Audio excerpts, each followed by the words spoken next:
दूर उन गलियारों में दिखी एक रोशनी, बुझ रही थी या जल रही थी पता नहीं। आवाज लगाई मैंने, कौन हो तुम? तो बोला, मोक्ष की तैयारी में बैठा हूं गुमसुम।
शाम हुई, ये कैसा मंजर निकला है। शाम हुई, ये कैसा मंजर निकला है। हाथ से छोटे घर जैसा एक घर निकला है। शाम हुई, ये कैसा मंजर निकला है। परिवार समाज की सबसे छोटी इकाई है। एक शिशु का समाज उसके परिवार से ही शुरू होता है। भारतीय संस्कृति में परिवार के हर सदस्य का एक अनूठा महत्व है। भावनाओं की डोर इस तरह बांधे रखती है कि सभी सदस्य एक दूसरे के प्रति अपने उत्तरदायित्व को समझते हैं। सभी अभिभावक अपने सामर्थ्य के अनुसार अपने बच्चों की छोटी बड़ी जरूरतों का ध्यान रखते हैं। प्यार और स्नेह से उनका लालन पालन करके उन्हें इस योग्य बनाते हैं कि वो सभ्य समाज का हिस्सा बन सकें और एक सुखमय जीवन जी सकें। माता पिता के त्याग और स्नेह के कारण बच्चों का लगाव उम्र भर उनसे बना रहता है और इसका परिणाम बच्चे अपने माँ बाप के बुढ़ापे की लाठी बनते हैं। पर आज के बदलते परिवेश ने परिवार जैसी सशक्त अवधारणाओं की भी जड़ें हिला दी हैं। जीवन की कश्मकश ने उस डोर को बहुत कमजोर कर दिया है जो एक परिवार को बिखरने नहीं देती थी। इससे सबसे बड़ी क्षति पहुंची है बुढ़ापे की चौखट पे खड़े उन माँ बाप को जिनकी उम्र भर की पूंजी उनके बच्चों का साथ, उनका प्यार और सम्मान है। श्रवण कुमारों के इस देश में ऐसे लोग भी हैं जो अपने परिवार के होते हुए अपने जीवन के अंतिम दौर में बिल्कुल अकेले पड़ गए हैं। ये बुढ़ापा ही इनका सबसे बड़ा साथी है और दुश्मन भी। ये वो लोग हैं जो अपने जीवन के सुनहरे पलों को जीने के बाद अब अपने निश्चित अंत का बेसब्री से इंतजार कर रहे हैं। इन्हें मरने से डर नहीं लगता। अगर डर लगता है तो जीने से।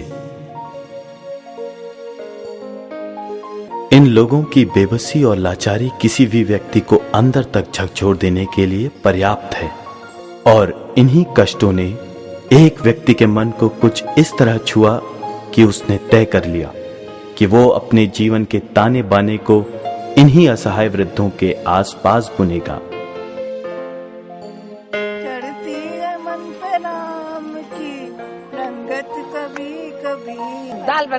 तब तड़का लगाते हैं। हमको कोई चीज पसंद नहीं है। ब्लड में प्रोटीन की कमी हमको बहुत पसंद है। घर परिवार कहाँ है?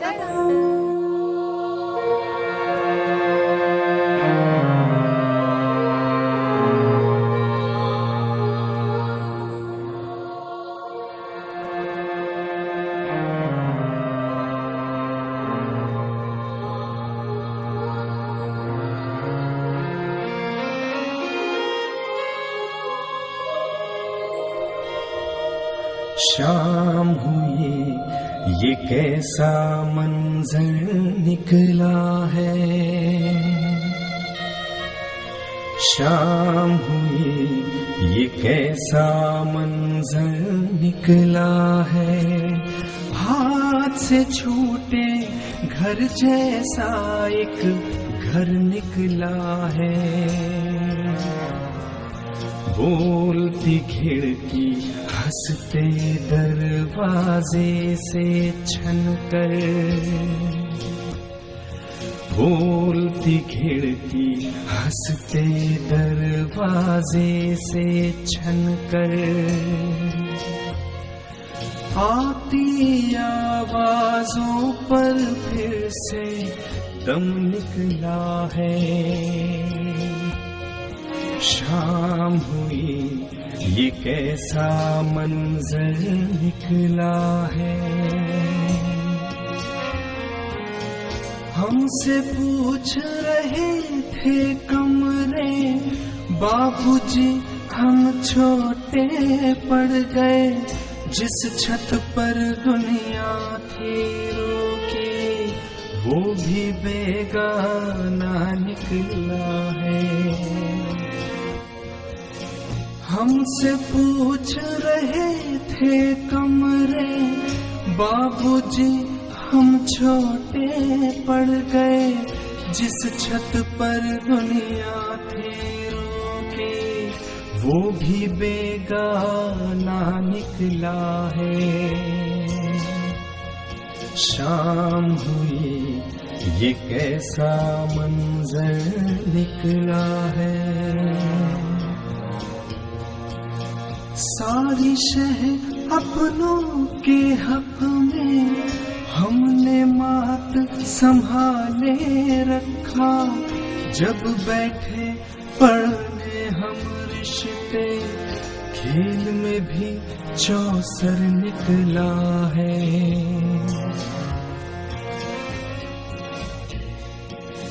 सारी शह अपनों के हक में हमने मात संभाले रखा। जब बैठे पढ़ने हम रिश्ते खेल में भी चौसर निकला है। शाम हुई ये कैसा मंजर निकला है। हमने हंसी समेटे रखी करवट सिलवट लेटे रखी। इस तन्हाई के आलम में हर मंजर तन्हा निकला है। हमने हंसी समेटे रखी करवट सिलवट लेटे रखी। इस तन्हाई के आलम में हर मंजर तन्हा निकला है। शाम हुई ये कैसा मंजर निकला है। शाम हुई ये कैसा मंजर निकला है। ला ला ला ला ला ला ला ला हे ला ला ला ला ला ला ला।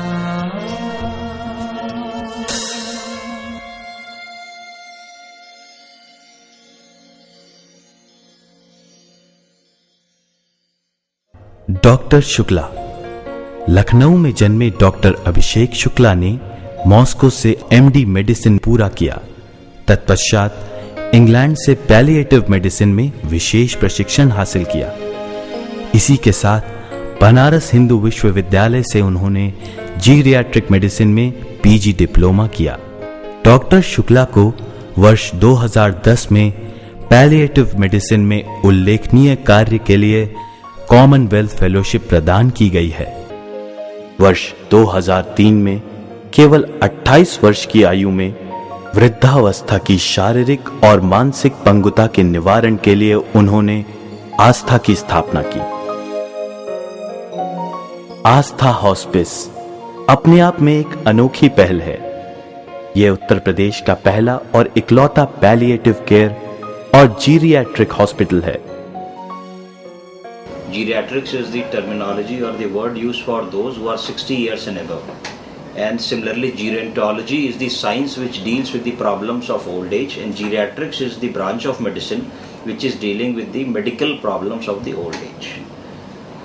While I was studying my plus 2 and 10th and in my childhood, I could appreciate that the old people of this country are in very much pain, and there are no specialized facilities existing for the elderly in our country.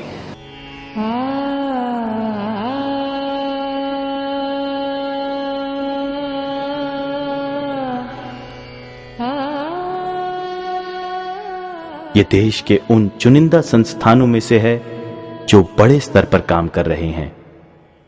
इसकी शुरुआत हुई थी केवल एक hospital bed और doctor Shukla के असीम आत्मविश्वास के साथ। See, anything you do, you have to face a lot of problems.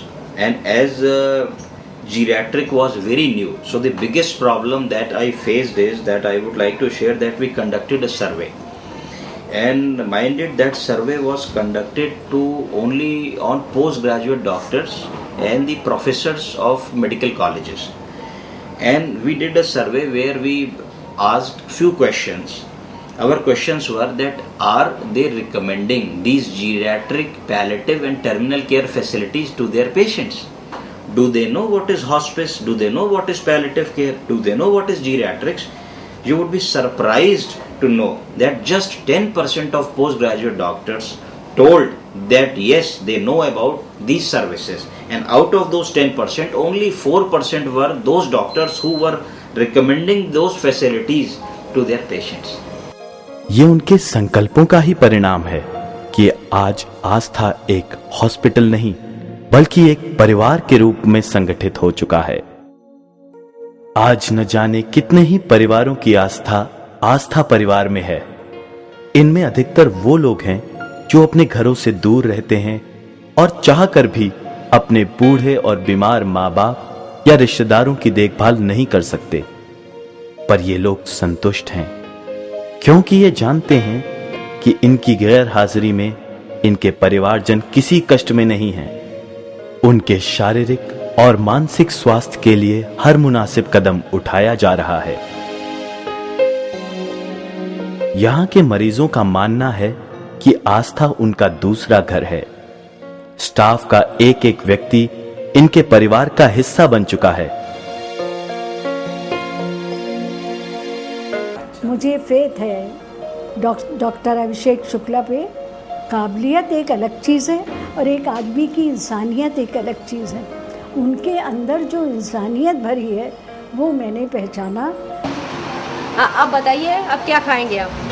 तो आप जो आप खिलाएंगे। स्टाफ और मरीजों के बीच आत्मीयता का रिश्ता कायम हो गया है। जग रहे हो? आगे खोलो। कोई परेशानी होती है, ये होता है कि नया मरीज जब आता तो थोड़ा सा उसको डील करने में कुछ 1-2 दिन समय लगता है, मगर वैसे कोई परेशानी नहीं होती। अगर बुजुर्गों की सेवा करोगे तो यही लगेगा कि हाँ अपने माँ बाप की सेवा कर रहे हैं तभी कर पाएंगे। अगर कोई ऐसे सोचेगा कि हम जो है नहीं ये मेरे घर के नहीं है, तो ऐसा कोई भी नहीं फिर मरीज के साथ कर पाएगा।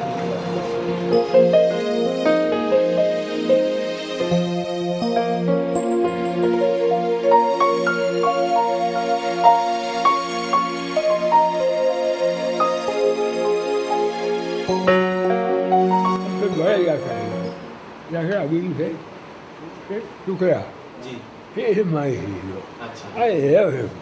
You love I will say I love him. Don't you know?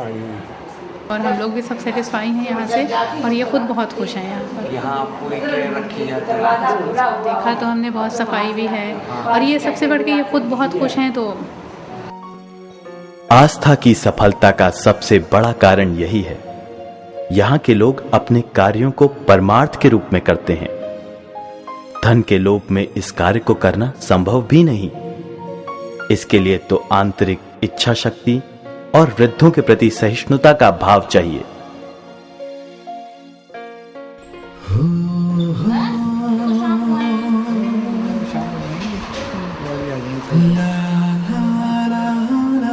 लेकिन अंकल वो 5 बजे आएंगे कह के गई थी।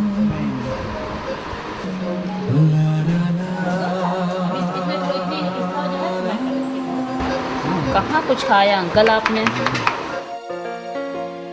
कि जो भी बुजुर्ग मरीज हमारे पास आते हैं उनको घर वाले जब नहीं समझ पाते तब वो किसी के ऐसे आदमी की मदद चाहिए होती है उनको, जो उनको समझे, तब वो आस्था में लाके एडमिट करते हैं।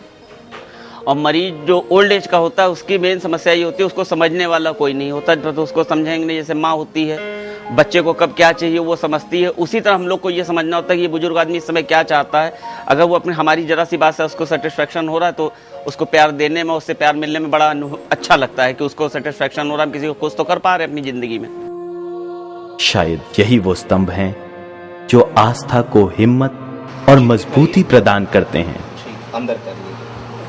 दांत में दिक्कत है? नया दांत बनवाना चाहते हैं? हाँ। डेंचर बनवाना चाहते हैं? हाँ। चबा नहीं पाते हैं?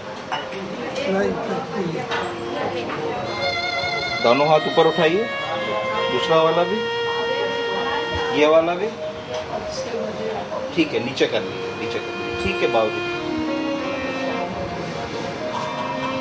बाबूजी, ये जाड़ा लग रहा है? अच्छा, इनको क्यों जाड़ा लग रहा है?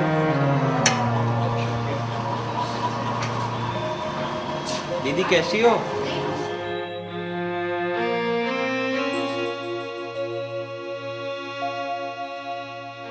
यह मन बड़ा चंचल है, कैसे तेरा भजन करूं।